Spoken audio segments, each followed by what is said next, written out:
재미없는 것부터 시작해요 항상. 그리고 조금 있다가는 더 재미없는 거 하고, 지난주인가 지지난주인가 우리 무슨 얘기하다가 이거 코로나 때 주주총회 어떻게 하느냐, 여러분 아직 그 주린이 분들, 지난해 처음으로 주식 시작하신 분들은 주주총회 한 번도 안 가보신 분들 되게 많으실 텐데, 그러면 이 코로나 때문에 과연 주주총회를 못 열면 어떻게 되는 건가. 신나사랑님 살 빠진 전현무, 그 얘기는 항상, 아, 새로운 사람 만나면 30분 안에 나온다는 전현무 닮았다는 얘기. 예. 전자투표. 역시 김성호님 뭘 아셔. 맞습니다. 주주총회 이야기부터 시작을 할게요. 지난주에 금요일쯤이었죠. 요 금융위원회하고 법무부하고 뭐 금감원, 거래소, 그 다음에 저기 보건당국하고 다 같이 해서 합동 보도 자료를 냈습니다. 합동 보도 자료. 코로나19에 대응한 정기주주총회 안전개최 지원 방안, 안전개최 지원 방안. 이러고 보면 뭐 올림픽 안전개최 지원 방안 같기도 한데, 정기주총을 안전하게. 그 내용을 보면은 인원 제한 규제에 예외를 인정하겠다. 요게 핵심이고, 그 다음에 코로나19 때문에 감사 보고서를 기한 내 제출하지 못한 회사에 대해서 행정 제재를 면제하겠다. 이런 내용들이 담겨 있는 거거든요. 잠시 후에 좀 자세히 볼게요. 또 전자투표 등 비대면 방식을 적극 활용하도록 하겠다라는 내용들이 이제 담겨 있는데, 요게 핵심은 이겁니다. 요 보도자료의 핵심은 요 오른쪽 위에 깨알같이 한국판 뉴딜.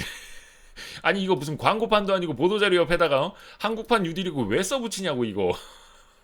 하여튼 깨알같이 한국판 뉴딜 이거, 야 정책 홍보하려고 이거. 아마 요즘에 정부 부처 보도자료 나오는 거 요 한국판 뉴딜 다 여기에 광고판 달고 있을 겁니다. 이게 깨알같이. 해서 또 대통령님도 뉴딜 펀드 또 가입하신다고. 그래서 하여튼 여기서 중요한 건 한국판 뉴딜, 배너 광고. 배너 광고. 아니 어찌됐든 간에 이거 주총을 하기는 해야 되는데 뭐 아시다시피 지금 수도권 2.5단계, 다른 지역 뭐 이렇게 2단계 이렇게 돼서 수도권이나 뭐 부산, 진주, 인천, 경기 50인 이상 인원 제한 걸려 있잖아요. 다른 데도 100인 이상은 못 모이고. 근데 지난해 3월에도 2019 회계연도에 대한 정기 주주총회, 아마 2020년 대부분 3월에 열었을 텐데, 그때도 참석 인원이 대폭 줄었다고 해요. 이 뭐 글자가 좀 작기는 한데, 삼성전자가 그 전년도에는 1000명 모였었는데 300명. 요것도 준기는 준 건데 300명이면 꽤 많이 모였죠. 그래도 셀트리온, 우리 그 충성주주 형님들 많으신 셀트리온 2400명이 모였었는데 200명이 모였었답니다. 와, 셀트리온 요거 2019년 주총 때 2400명 모였었네. 대단합니다. 셀트리온 우리 주주 형님들. 근데 이게 지난해 코로나에도 불구하고 200명이 모였었다. 그래서 정부에서 현장 참석을 100명 미만으로 통제하는 건 사실상 쉽지 않다. 그래서 어떻게 할 거냐, 좀 지원 방안을 마련했다라는 건데요. 주주총회를 당연히 상법상 매년 1회 일정한 시기에 개최를 해야 됩니다. 안 하면 어떻게 되느냐? 당장 주주들한테는 어떤 피해가 가느냐? 이거 금전적인 피해가 바로 주주분들한테 갑니다. 정기주총을 바로 못 열었을 경우에 재무제표로 확정하지 못합니다. 재무제표로 확정하지 못하면 당연히 여러분에게, 우리들에게 줄 배당금을 확정하지 못하는 겁니다. 제일 중요한 게 정기주총에서 받는 거의 대부분 1안, 제일 첫 번째 안건이 재무제표 확정입니다. 재무제표 보고. 그러니까 재무제표라는 게 회사의 장부잖아요. 장부. 얼마 벌었고 얼마 썼고 우리 회사 자산이 얼마 남았고 이런 건데, 그거를 이사회에 보고를 해서 이사회 결의를 하고 주주총회에 올려서 회사의 주인인 주주들에게 이걸 확인을 받아야 되는 건데, 그거를 땅땅땅 가결을 쳐야 되는데, 그걸 못하면 이 재무제표가 아무리 뭐 회계감사에서 외부감사인이 감사의견 적정을 줬다 하더라도 상법상 상장사로서, 주식회사로서 재무제표를 인정을 못 받은 거예요. 그래서 사업보고서도 나올 수가 없는 거고, 그래서 주주들한테 줄 돈도 확정을 못하는 거고, 이게 제일 중요한 겁니다. 여러분한테는. 이 배당이 모르시는 분들은, 아니 이 회사가 12월 결산법인인데 왜 배당금이 한참 뒤에 나오느냐? 이 배당금 실제 입금되는 거는 여러분 4월인 거 아시죠? 대부분 아마 4월 첫째 주, 늦어도 4월 둘째 주쯤 입금이 될 텐데 주주총회를 3월에 하잖아요. 3월에 주총을 통해서 이 재무제표를 확정받고 그 후에 한 2주 정도 걸릴 거예요. 한 2주 정도 행정적인 절차를 거쳐서 통장에 입금이 되는 게 4월 첫째 주, 둘째 주쯤 되는 거거든요. 그래서 이 시간이 조금 걸리는 겁니다, 여러분. 우리 토토야님 감사합니다. 토토야님. 뭐 늦으셨다. 아닙니다. 이거 앞에 또 다 쓸데없는 얘기만 맨날 하고 있어가지고. 토토야님 감사합니다. 토요일은 주식 초등학교야. 예, 토요일은 주식 초등학교 라이브야. 이런 아이디를 쓰고 계시다. 그렇습니다. 그래서 여러분, 요게 또 배당 통지서가 아마 주총 끝나고 날아올 텐데 확정이 주총에서 해야 되니까 아마 주총 끝나고 배당 통지서가 날아올 텐데 요게 내 그 주식 계좌, 증권 계좌에 입금이 됐는지 안 됐는지는 사실 알람이 잘 안 와요. 알람이 잘 안 와서 한 4월 둘째 주쯤 직접 이 MTS로 들어가서 입금 내역 확인하시면은 거기에서 이제 배당금을 확인하실 수 있을 겁니다. 그래서 제일 중요한 건 이제 배당인데 주주총회를 못하면 이런 확정을 할 수가 없다라는 거고, 또 이사 감사 요거 선임 안건을 올리잖아요. 근데 주주총회를 못하면 당연히 이제 선임을 못하겠죠. 그러면 이사회 뭐 보드 뭐 5명이다. 근데 임기 만료되는 사람들이 있는데 임기 만료되는 사람들이 있는데 이 2명을 못 채웠어.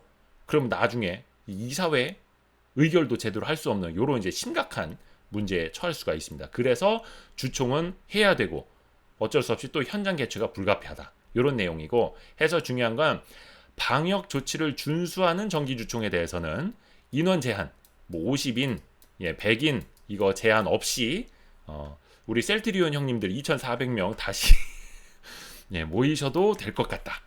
그런 이야기입니다. 염태훈님 감사합니다. 염태훈님 오늘도 감사합니다. 제가 또 어제는 못생겼었는데 오늘 갑자기 잘생겨졌었는데 죄송합니다. 또 제가 순간 제가 좀 살짝 업돼가지고 너무 건방져졌었습니다. 죄송합니다. 우리 염태훈님 너무 감사합니다. 해서 우리 셀트리온 주주 형님들 모이실 때 요거 체크리스트 이 회사에서 해야 됩니다. 전자투표 등 비대면 의결권 행사 방법을 안내했는가요? 요런 거. 그리고 유상증자 아니고 유증상자. 저 이거 왜 유상증자로 보이지? 저는 이거 보고 뭐야? 유상증자를 어떻게 한다고? 이거.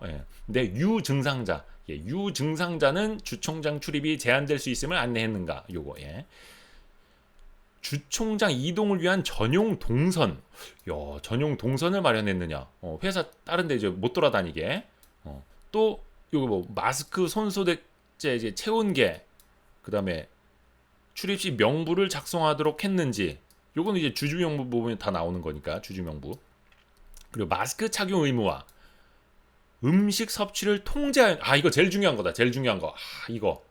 이제는 요거에 의해서 다과 식사 제공 금지됨. 이제 보통 주총장 가면 그래도 그냥 그 생수 500원 1000원짜리 생수 하나씩은 자리에 놔줬었는데, 아니면 입구에 생수 한 통이라나, 이제 아마 그 생수도 제공을 안 할 가능성이 있다는 게 제일 중요한 거네. 이거 물 한 잔 안 준다는 거.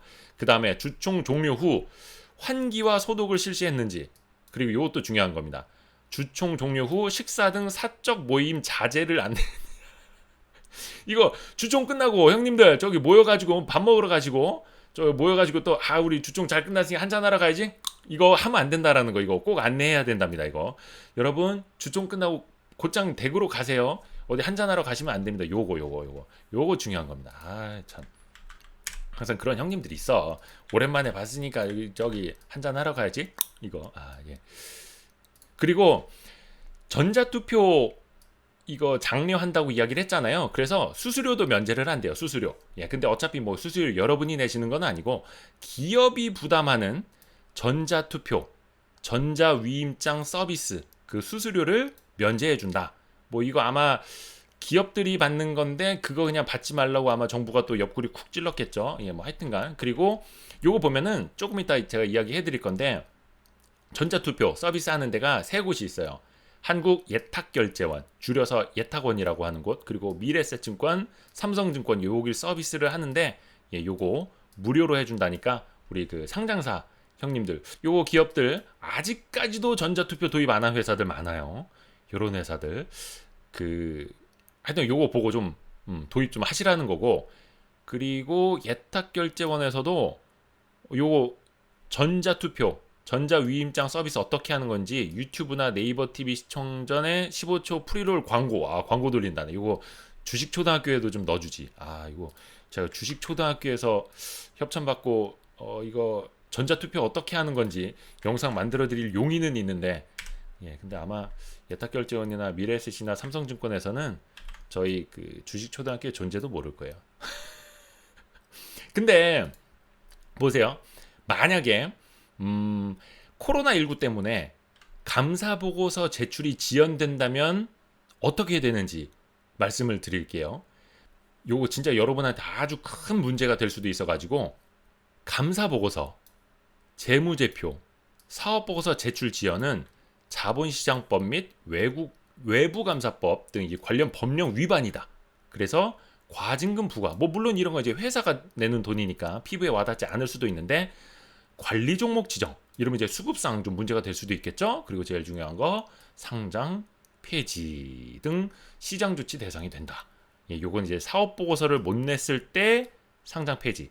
요거는 제가 아주 옛날에 올린 건데, 사업 보고서 보는 법, 그리고 사업 보고서 내지 못하면 상장 폐지가 된다라는 걸 자세히 설명한 그 영상이 있거든요. 주식 초등학교 재생 목록 카테고리 보시면은, 그거 못 보신 분들은 요거 보시면 좋을 것 같습니다. 근데 요거 보면은 재무제표, 그 회사의 장부, 그걸 담은 감사 보고서, 외부 감사인이 이 회사 재무제표를 보고 믿을만하군, 도장 콱 적정한 재무제표야 하고 도장 찍어준 게 감사 보고서. 그게 다 담겨 있는 게 사업 보고서.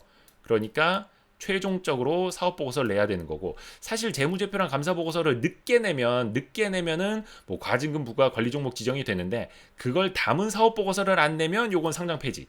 상장 폐지가 뭐냐면은 형식적 상패라는 게 있어요. 그리고 실질 심사라는 거 들어보셨잖아요. 보면은 뭔가 이 회사에 뭐 횡령이라든지 개선해야 될 문제가 있어서 실질적인 심사를 받는, 정확히 말하면 상장 적격성 실질 심사 이렇게 됐는데, 그걸 받는 게 이제 실질 심사라는 거고, 실질적인 심사를 받을 필요도 없이 최소한의 형식적인 요건도 못 갖춰서 바로 상패되는 게 형식적 상패예요. 이거는 내야 될 거 못 내서 바로 상패되는 거, 이겁니다. 이게 제일 무서워요. 실질 심사는 개선 기간이라도 주죠. 이거 개선 기간이라도 주잖아. 그쵸? 개선 기간이라도 주는데, 형식적 상패는 개선 기간도 없이 그냥 바로 상패시켜 버리는 겁니다. 이게 제일 무서운 겁니다. 해서 법정 기한 10일 경과시, 즉 뭐냐면 사업 보고서는 90일 이내, 그 회계연도 마감하고 90일 이내에 사업 보고서를 내야 돼요. 물론 이제 신규 상장한 회사들, 아니면 연결 재무제표를 처음 쓰는 회사들, 뭐 자회사가 처음 생겼거나 뭐 이럴 때는 15일, 30일인가? 정도 플러스 그 기간을 더 주는데, 그게 아니라면 기존의 상장사들은 90일 이내, 그래서 3월 말까지는 사업 보고서를 무조건 내야 됩니다. 근데 거기에서 그때까지 못 내면 이제 관리 종목 지정이 되는 거고, 빨간불 켜지는 거고, 거기에 지나서 10일 동안 또 못 내면 바로 형식적 이거 되는 겁니다. 그래서 요게 그렇게 무서운 겁니다. 근데 아니 그러면은 뭐야? 우리 코로나 때문에 못 낸 건데, 코로나 때문에 지금 주총을 못 하고 사업 보고서를 못 낸 건데, 그럼 우리도 상장 폐지 시켜 버릴 거야? 이거 말이 안 되잖아요. 그러니까 그런 회사들한테는 불이익이 가지 않도록 지원하겠다. 그래도 정부가 생각이 있죠. 그래서 코로나19로 외부 감사가 지연돼서 사업 보고서 등의 제출이 지연되면 불가피한 사정인 걸 고려하겠다. 이런 겁니다. 그래서 행정 제재를 면제하겠다. 일정한 요건을 갖춘 회사에 대해서, 요게 중요한 겁니다. 요게 일정한 요건. 왜냐? 분명히 요거 악용하는 회사가 나타납니다. 악용하는 회사.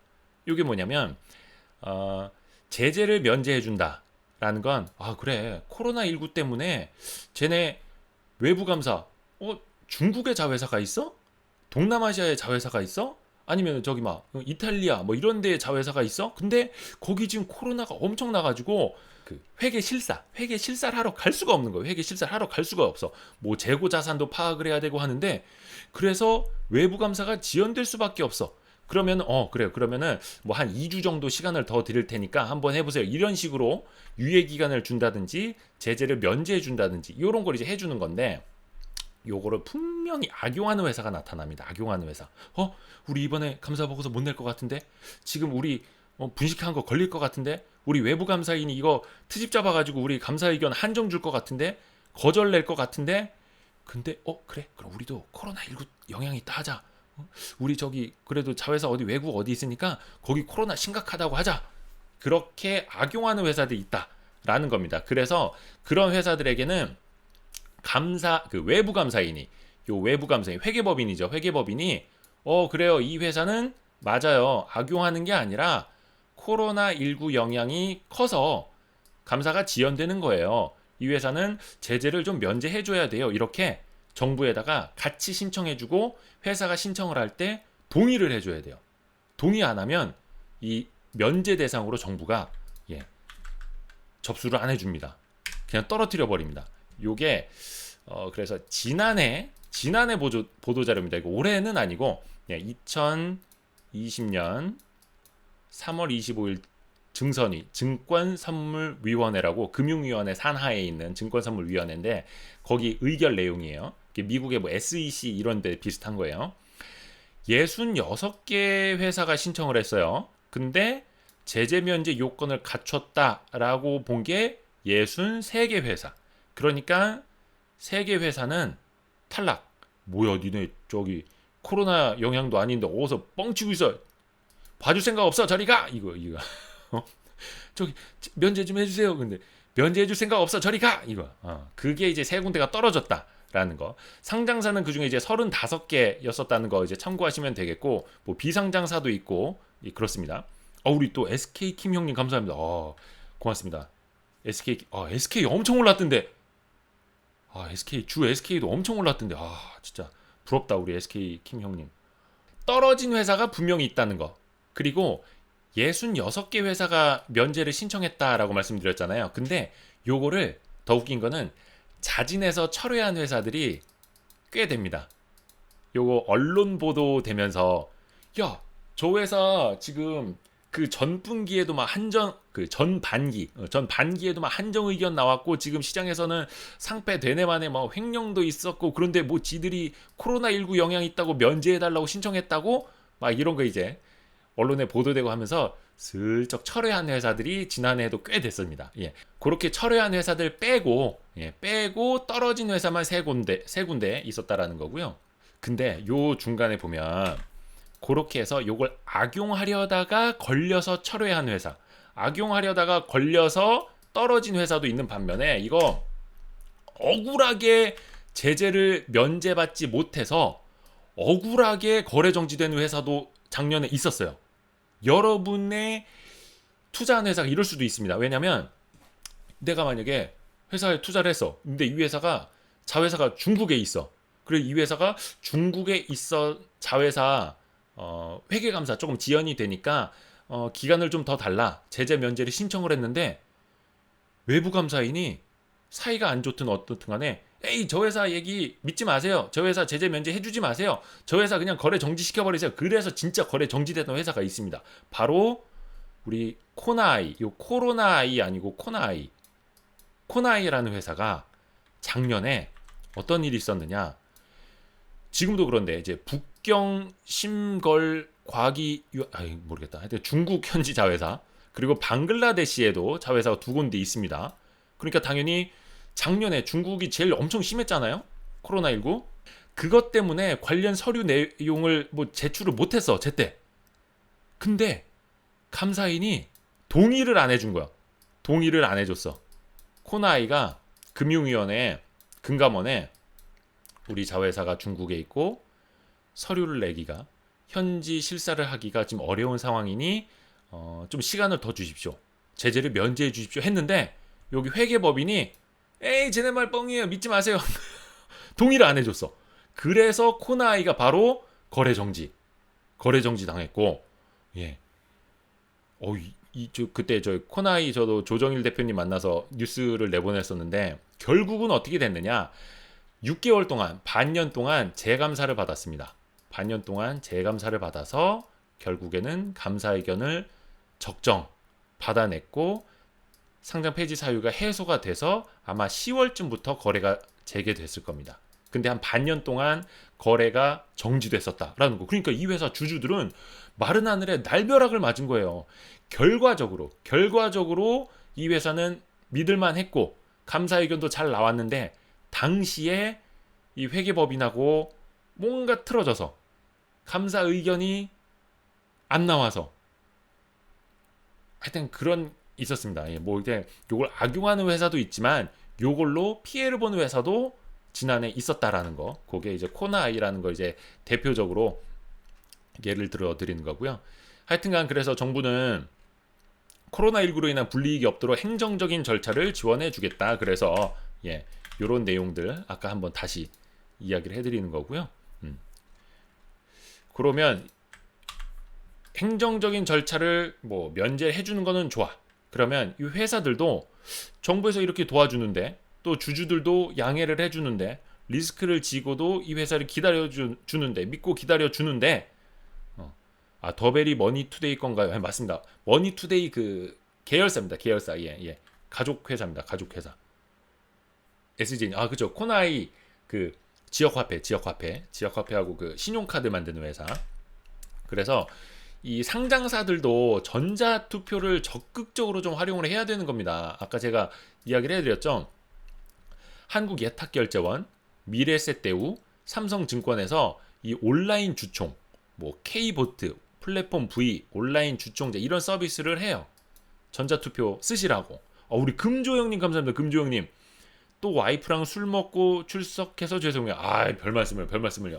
저희 그 주식초등학교는 저만 술을 잘 못해서 그렇지 여러분 이제 음주하시면서 우리 토요일 밤에 얼마나 좋아. 토요일 밤에 가족들하고 같이 술 한잔 하셔야지. 이거 주식초등학교 쓸데없는 거 본다고. 주식초등학교보다는 가족끼리 술 한잔 하시는 게 훨씬 좋습니다. 우리 금조영님 감사합니다. 요렇게 있는데 아까 이야기했죠. 정부가 요거 수수료 기업들이 내는 이 이용 수수료도 이번에 면제해 준다. 그런데도 불구하고 전자투표를 안 쓰는 회사들이 있습니다. 지금 상장사 12월 결산 법인 중에서 전자투표 서비스를 이제 가입한 회사가 지난해 12월 기준으로 70% 정도라고 해요. 이게 옛날보다는 뭐 정말 많아진 거긴 한데 반대로 생각해 보면 아직도 30%의 회사가 전자투표를 도입하지 않고 있다는 겁니다. 30% 회사가. 뭔 고집이요. 지금 코로나19 이 시대에. 아니 진짜 뭐 주주들 안 와도 우리는 최대 주주 지분율이 뭐 50%를 넘으니까 소액 주주 필요 없다 이건가? 우리는 뭐 소액 주주 의결권은 필요 없고 그냥 대주주 표만 좀 모아가지고 해도 뭐 이사 감사 표결하고 뭐 재무제표 승인 받고 하는데 아무 문제 없다 이건가? 진짜 그렇습니다. 좀 서운하긴 한데 여러분도 여러분이 주주로 있는 그 회사들이 이 전자투표를 도입 안 한 이 30%에 해당된다면 이 회사를 진짜 뭐라 해야 됩니다. 이런 회사 진짜 욕 먹어야 됩니다. 욕 먹어야 됩니다. 욕 먹어야 됩니다. 그래서 요거 나중에 주총장 가시기는 힘드시니까 요거 예탁결제원이나 미래세대우 플랫폼 V나 온라인 주총제 요거 이게 애플리케이션은 없더라고요. 애플리케이션은 없고 거의 PC 버전, PC 버전으로 들어가서 검색해서 들어가시면은 된다라는 거. 그리고 참 요거 중요한 거 있다. 올해부터 이 정기 주총 올해부터 달라지는 거 요거 중요한 겁니다. 요거 중요한 거. 올해 정기 주총부터 달라지는 게 있습니다. 아마 지난 해부터 주식 투자 시작하신 분들은 요 차이를 잘 모르시는 분들도 있겠습니다만 이번 정기 주주총회부터는 이 상법이 개정이 돼서 주총 전에 주주들에게 사업보고서와 감사보고서를 제공을 해야 됩니다. 이게 예전에는 주주총회를 먼저 열고 거기에서 쾅쾅쾅 가결 내용을 확정을 해서 사업보고서를 공시하는 요 순서였거든요. 근데 이게 앞으로 어떻게 바뀌느냐? 주주총회 전에 사업보고서를 먼저 공시해야 돼요. 먼저 뭐 회사 홈페이지를 통해서 주주들한테 제공한 다음에 주총을 열고 거기에서 쾅쾅쾅 되면 그거를 이제 공시를 유지하면 되고, 만약에 안건이 부결되는 경우 있잖아요. 이사나 감사 우리는 찬성 안 해요. 저 사람들 떨어뜨려 버려요. 이렇게 부결시켜 버리면은 맨 처음에 냈던 사업보고서상이랑 이제 뭐 이사회 멤버라든지 경영진 내용이 달라지니까 그거는 나중에 정정을 해야 된다. 요렇게 순서가 바뀌는 겁니다. 순서가. 요거 중요한 게 뭐냐면은, 그래서 하여튼간 여러분 이번에는 주총 전에 사업보고서를 볼 수 있다라는 겁니다. 기존에는 아니 주주총회 오라는 건 알겠어. 주총 통지장은 왔는데 그러면 니네가 1년 동안 회사 경영을 어떻게 했는지 내가 봐야지 갈 거 아니냐. 그냥 실적만 뭐 잠정공시 했다고 해서 그거 보고 뭐 오란 얘기야? 그 다음 것도 봐야지. 그런 주주들의 불만이 많아서 내실 있게 의결권을 행사하려면 미리 사업보고서를 보고 충분한 정보를 제공받아야 된다. 예. 그런 취지에서 정부가 그리고 국회가 상법을 개정한 겁니다. 주주총회 가면은 그 회사 대표이사도 못 만날 수도 있어요. 그리고 여러분 깜짝 놀랄 수도 있는 게, 여러분 진짜 막 1시간 동안 막 전철 타고 막 2시간 동안 운전하고 가서 주주총회 딱 참석을 했어.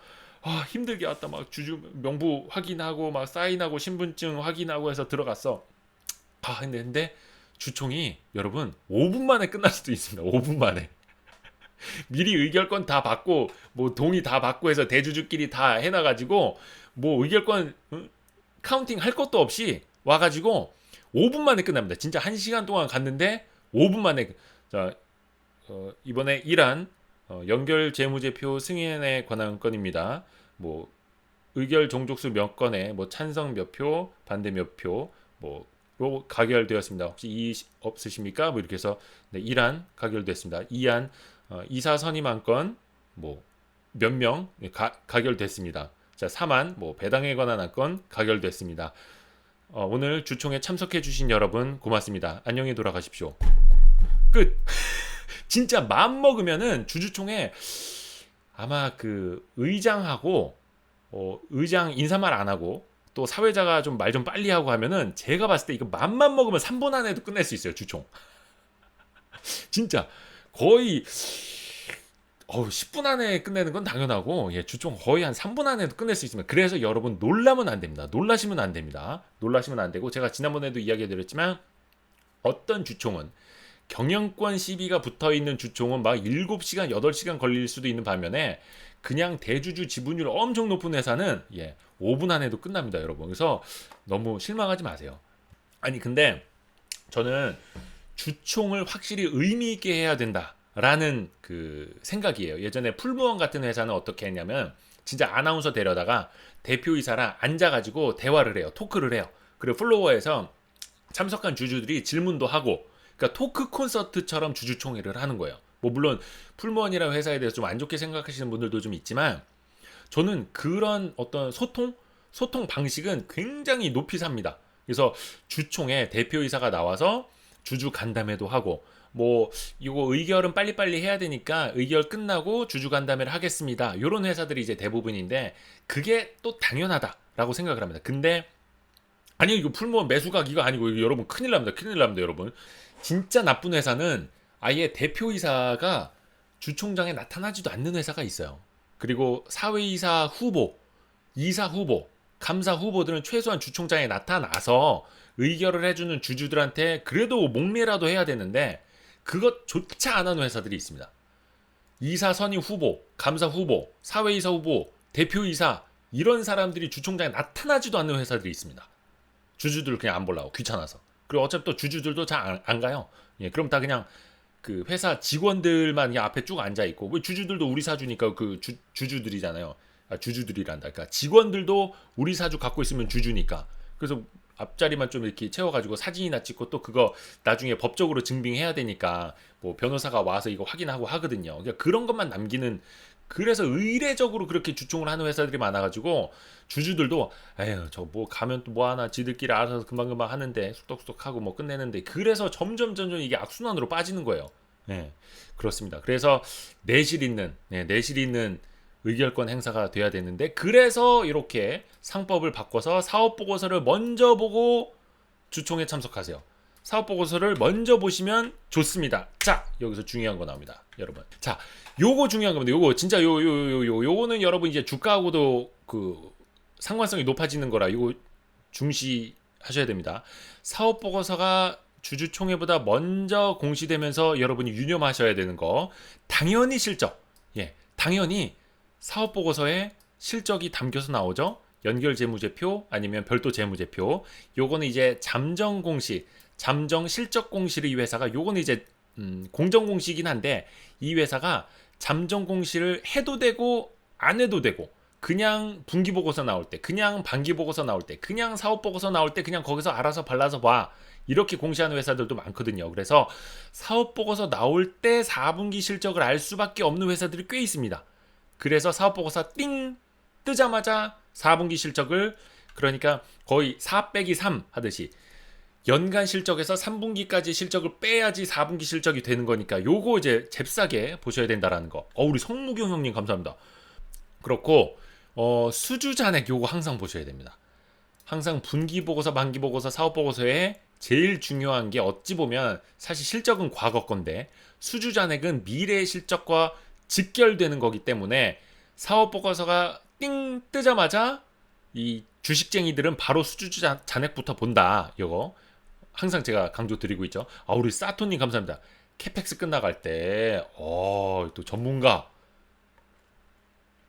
캐펙스. 캐펙스 뭔지 아시죠? 다 옛날에 그 프로스펙스 같은 거. 캐펙스. 역시 우리 사토 형님 유식하셔. 캐펙스? 이거 약자 알았었는데, 아무튼 그 신규 투자, 신규 투자, 그 설비라든지 사업에 대한 신규 투자들을 이제 캐펙스라고 하잖아요. 그래서 신규 투자가 끝나갈 때 그게 이제 수익화 된다. 약간 이런 뜻도 우리 사토 형님 또 유식한 거 알려주셔서 너무 감사합니다. 역시 신발은 캐펙스. 그쵸. 프로스펙스. W. 캐피탈 익스펜디처. 우리 AK47님 검색하셨구나. 감사합니다. 캐펙스. 캐피탈 익스펜디처. 감사합니다. 감사합니다. 유식해. 나중에 그 캐펙스 늘어난 다음에 캐펙스 투자한 거 항상 상각하는 것도 생각을 하셔야 됩니다. 이게 자본 비용이잖아. 우리 또 문화일류학도니 이게 우리 채팅창에서 형님들이 똑똑한 척을 하는 게 아닌 거예요. 그렇죠? 똑똑한 척 하는 거 아니죠. 서로 알려주는 거죠. 모를까봐 우리 주린이 후배들 알려주는 거죠. 우리 저 주식초등학교 6학년 형님들이 1, 2학년들 알려주시는 거죠. 서로 이거 잘난 척 하는 거 아니죠. 저는 프로스펙스밖에 모르는데 역시 우리 훌륭하신 형님들 많아. 고맙습니다. 우리 6학년 형님들 덕분에 제가 조금 수업을 날로 먹습니다. 그리고 임원들 급여, 요 중요한 겁니다. 과연 이놈들이 도둑놈인가? 아니면 진짜 회사에 꼭 필요한 보배 같은 존재인가? 요거 세 가지를 봐야 되는데, 요거 한 가지씩 제가 발라서 보여드릴게요. 그 실적 관련해서는 요런 거 아마 그 보신 분들이 있을 거예요. 이게 너무 작은가? 너무 작죠. 글자가 작기는 한데 이 내용이 뭐냐면, 매출액 또는 손익구조 30% 이상 변동, 대규모 법인은 15%. 요런 거 좀 보셨었죠? 이게 올해 그 주식 투자하신 지 1년 안 되신 분들은 요거 못 보셨을 수도 있어요. 근데 매출액 또는 손익구조 30% 이상 변동, 요런 공시가 나오는데, 요게 뭐냐면요, 이거는 의무 공시. 바로 공시를 해야 되는 건데 요약을 해드릴게요. 매출이든 영업이익이든 순이익이든 뭐 하나라도 전년 대비 30% 이상 변동하면 요거 이사회에 보고한 그날 바로 공시를 해야 된다. 대규모 법인의 경우에는 15% 이상만 변동되면 공시해라 라는 기준입니다. 그게 이제 아까 보신 요런 겁니다. 요런 공시가 그때 나오는 겁니다. 여기서 말하는 대규모 법인의 그 기준은 자산 총계 2조 원 이상인 경우입니다. 그게 이제 대규모 법인이고, 요거 아까 캐펙스처럼 설명 안 해드려도 다 아시죠? 자산 총계. 또 이야기를 해야겠다. 요게 이제 자산 총계하고 자본 총계하고 헷갈리는데, 여러분 자산의 개념은, 자산은 뭐다? 자본 플러스 부채. 그렇죠? 예. 그래서 옛날에 왜 그 동네에서 도박하시는 어른들이 하시던 말씀 있죠? 야, 빚도 다 자산이요. 부채도 자산이요. 빚도 다 내 돈이요. 이거. 예, 맞습니다. 그래서 자본하고 빚을 합치면 자산. 그래서 자산 총계가 요런 뜻이고요. 여러분 그 헷갈리면 안 되는 게 요거 자본 총계도 있거든요. 자본 총계는 자산 빼기 부채입니다. 아, 이거 내가 또 머리로 가리고 있네. 자본 총계는 자본 총계는 총 자산에서 부채를 뺀 겁니다. 그러니까 순자본, 예, 순자산, 예, 순자산 개념이 자본 총계입니다. 예, 그렇습니다. 이거요. 헷갈리시면 안 된다라는 거. 그래서 요 자본 총계가 예를 들어서 뭐 한 1,000억 원인데, 지금 뭐 저기 뭐냐 시가총액이 한 2,000억 된다. 그러면 이거 뭐 주식수 이런 거 그냥 개념 없이 단순하게 보면 PBR이 2배, 2배 이렇게 보는 거고 뭐 지금 자본 총계가 1,000억인데 지금 저기 뭐냐 시가총액이 한 500억밖에 안 된다. 그러면 이제 PBR이 0.5배 이렇게 되는 거죠. 예, 그렇습니다. 그래서 아까 우리 성무경 형님이 좋아하시는 예, 땅 부자 회사들 예, 약간 그런 식으로 되는 거고요. 그래서 이런 대규모 법인의 경우 15% 이상만 매출이든 영업이익이든 순이익이든 뭐 하나 변하면 바로 공시를 해야 된다는 거고 요거는 연간 기준이에요. 연간.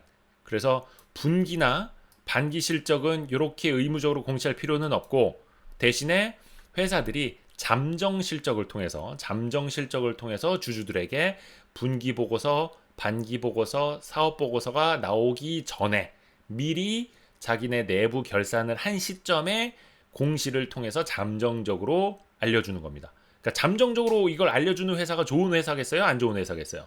그냥 야 저기 그냥 사업 보고서 나오면 연간 빼기 3분기치 알아서 빼기 해갖고 4분기 실적 알아서 니들이 추정해 라는 회사가 좋겠어요? 아니면 그래도 주주들을 위해서 잠정 실적 잘 나오든 안 나오든 잠정 실적을 내는 회사가 좋은 회사겠어요? 당연히 그 후자겠죠. 그래서 공시를 잘하는 회사가 좋은 회사고 그렇게 주주들에게 친절한 회사가 좋은 회사고 더 좋은 회사는 뭐냐면 미리 실적 예고 공시를 하는 회사가 있습니다.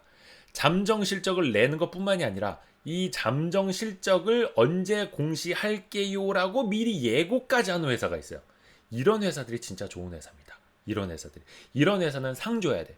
그런 회사들이 그 한국거래소에서 1년에 한 번씩 그 공시 우수법인, 예, 공시 우수법인, 이거 발음이 어렵네. 공시 우수법인이라는 걸 뽑아갖고 상을 주거든요. 근데 그런 회사들은 최소한 공시는 정말 잘하는 회사구나, 투명한 회사구나 이렇게 생각하셔도 되고 그런 회사는 진짜 밸류에이션 조금 더 저는 밸류에이션의 멀티플 조금 더 예, 높게 쳐줘도 된다라는 개인적인 생각을 갖고 있습니다.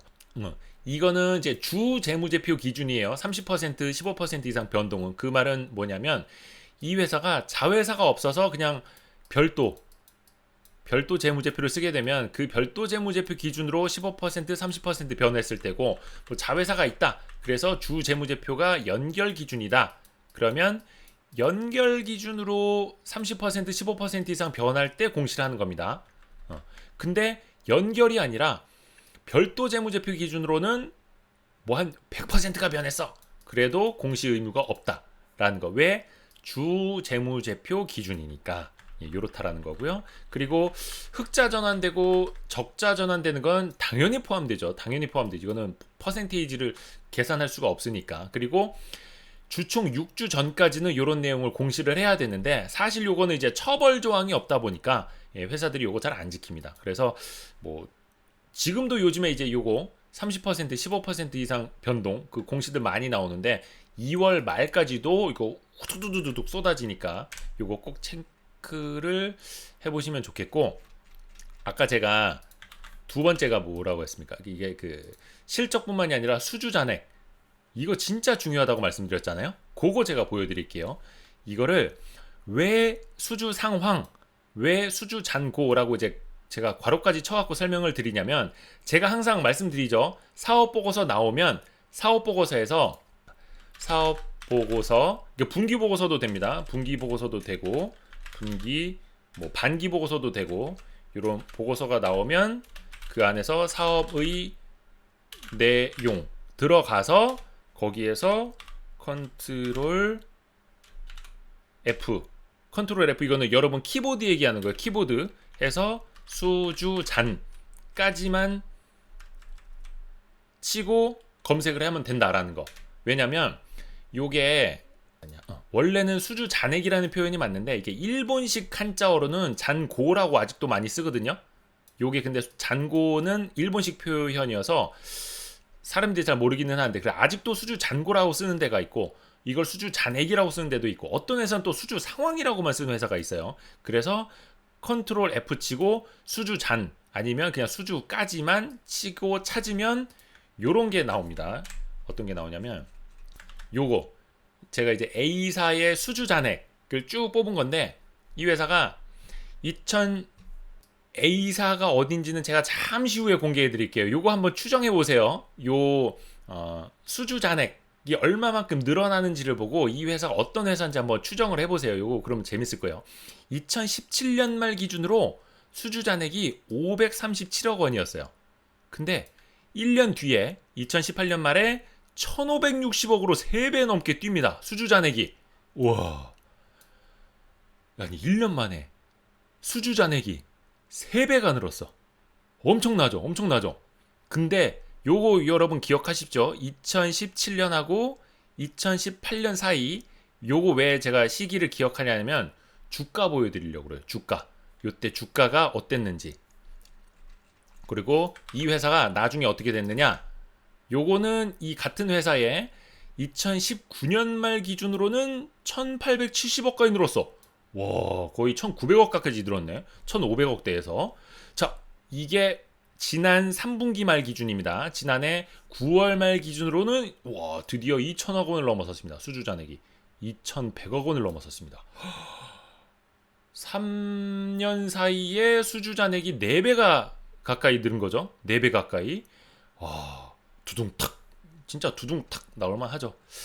그렇습니다. 자, 이 회사 주가가 어땠을까요? 주가가 어땠을까? 아까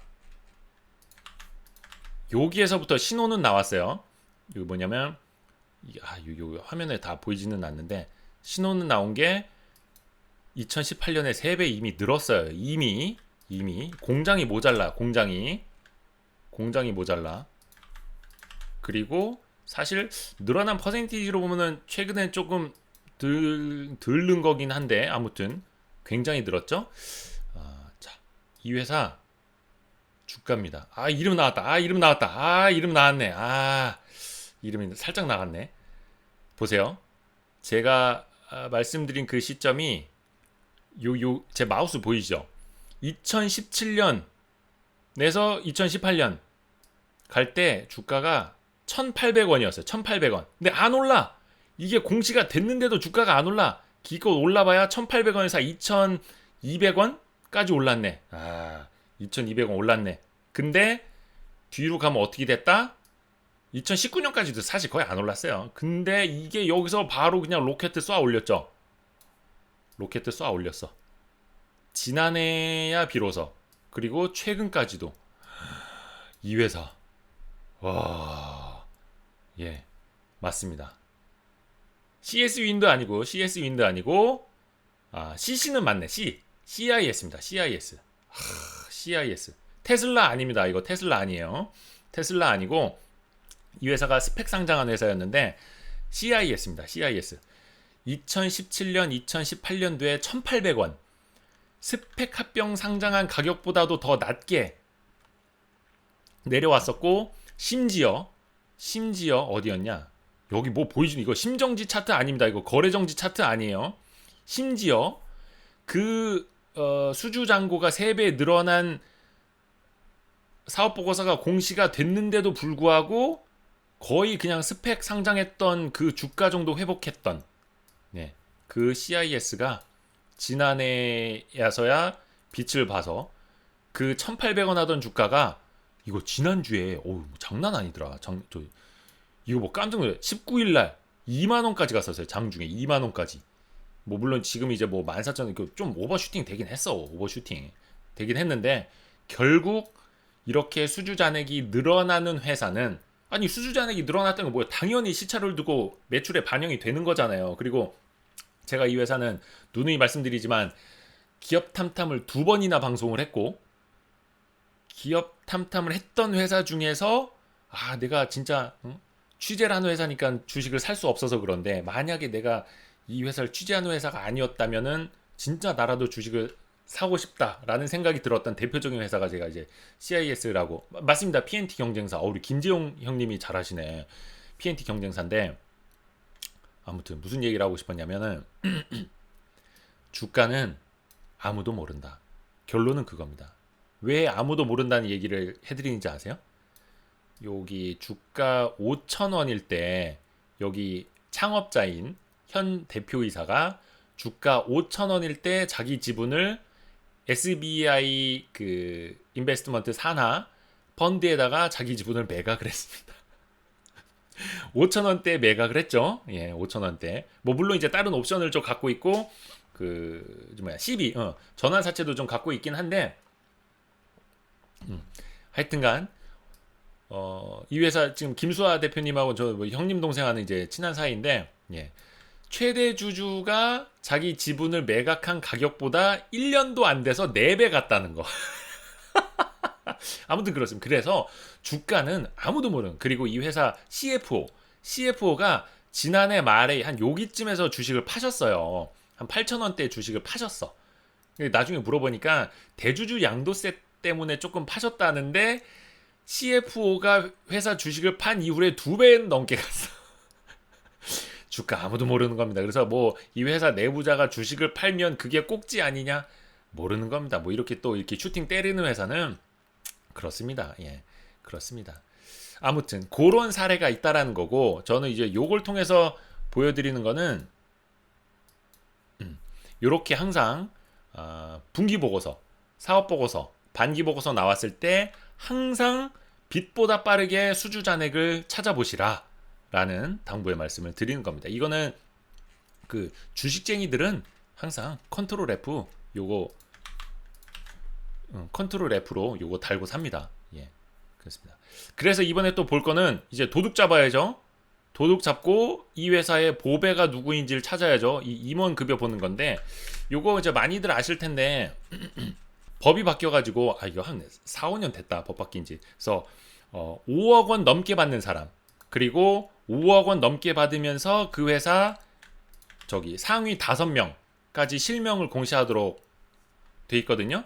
그래서 요거는 대한항공 사례인데 2014 회계연도에 대해서 2015년 초에 그 사업보고서 나온 거 보니까 우리 여기 유명하신 분 계시죠? 예, 조현아 당시 부사장님 요때 퇴임하면서 퇴직금 포함 보수총액 14억 7,539만 아니다 14억 7,583만 9,800원 받으셨네.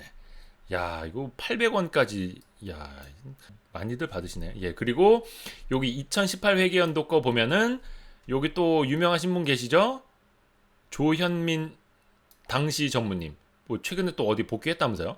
요 퇴직하면서 퇴직금 포함 8억 6,800만 원 받으신. 참 그렇습니다. 이 회사에 먹칠을 하고 나가도 14억, 8억. 이런 분들이 있어서 뭐 이런 분들이 이제 이 회사의 보배일 수도 있는 거고 뭐 도둑일 수도 있는 건데 저는 뭐라고 말씀은 안 드렸어요. 그냥 주주분들이 이런 걸 보고 판단을 하고 요런 걸 보고 다음 주총 때 이런 사람들 재선이만 올라오면 반대표를 반드시 날려야 되고 약간 그런 거 그냥 여러분이 판단하시라고. 저는 뭐 이거 보배냐 도둑이냐 말씀 안 드렸습니다. 이거 또 조현민 씨 이거 복수할 거야 이런 말 나오면 안 돼요. 복수의 화신이라면서 복수할 거야 그렇다면서 무서운 분들이라 이분들. 예. 아무튼 저는 그렇습니다. 하여튼 화목한 집안, 예. 조씨 집안 화목한 집안. 예. 아무튼 그렇습니다. 요거는 이제 CJENM의 2018 회계연도 거를 보면은 여기 유명한 분 계시죠? 나영석 PD님. 37억 2,500만 원. 이때 엄청나게 이게 화제가 됐었죠. 뉴스에 많이 나왔죠. 뭐 예능에도 이거 많이 나왔어요. 이재현 회장, CJ그룹 이미경 부회장 23억, 21억 받았는데 회장 부회장보다 많이 받은 PD. 그리고 또 여기 유명하신 분 계시죠? 신원호 PD. 이분이 그 응답하라 시리즈, 응답하라 시리즈랑 저기 뭐 슬기로운 감방생활, 요분은 저기 주로 예능이 아니라 드라마 많이 하시고, 요 나영석 PD는 이제 예능이고, 이분이 각각 신원호 PD도 2018년도 거 월급 성과급 다 합쳐서 거의 26억 원 받으셨다는 거. 요 글자 보이시나 모르겠네. 너무 작나? 글자가 너무 작지 않나요? 죄송합니다. 하여튼간 자, 그렇게 돼 있고, 2019 회계연도 거 보니까 여기는 어디냐? 이명한 PD 유명하시죠? 지금 상무시라는데, 이명한 상무라는데 1박 2일. 예, 1박 2일하고 뭐 윤도현의 러브레터 이런 거 KBS에서 만드셨는데, 이제 CJ ENM 가서 이제 상무 하고 계시는데, 이명학 PD도 지난해 14억 5,300만 원 받으셨다는 거. 근데 지난해에는 여기 나영석 PD랑 신원호 PD가 못 끼었어요. 예. 성과급이 좀 줄었다는 거였죠. 지난해에는. 그래서 결론은 나영석 PD가 좀 분발하셔야 된다라는 거. 뭐 요것밖에 못 받아. 분발하세요. 하니까 바로 요거 이제 지난해 건데 2020년 요건 상반기입니다. 상반기. 2020년 반기예요. 반기 기준으로 나영석 PD님이 다시 10억 받았더라고. 상반기에만 10억. 이명한 상무님도 상반기에만 12억. 신원호 PD도 상반기에만 7억 7천. 훌륭하십니다. 이게 왜 상반기에 연봉이 더 높게 나오는 이유가 있어요. 왜냐면은 그 성과금 있죠. 성과급. 보통 성과급을 연초에 받잖아요. 여러분도 아마 직장 생활 하시는 분들은 아시겠지만, 성과급을 보통 1월쯤에 주죠. 늦어도 2월에 주고, 대부분 아마 1월에 나올 거예요. 그게 이제 상반기에 포함이 되어 있기 때문에, 그래서 하반기 보수보다는 상반기 보수 금액이 훨씬 더 높게 나타나는 겁니다. 이거는 뭐 일종의 착시 현상일 수도 있는 거고요. 예, 그렇습니다. 부럽다. 여기저기 나중에 머니투데이 방송도 이렇게 해서 보수청에 이대호 기자 이렇게 해서 12억, 뭐 10억 이렇게 좀 나와야 되는데, 부럽다. 아무튼 그렇습니다. 중요한 거는 이제 부럽다라는 거고요.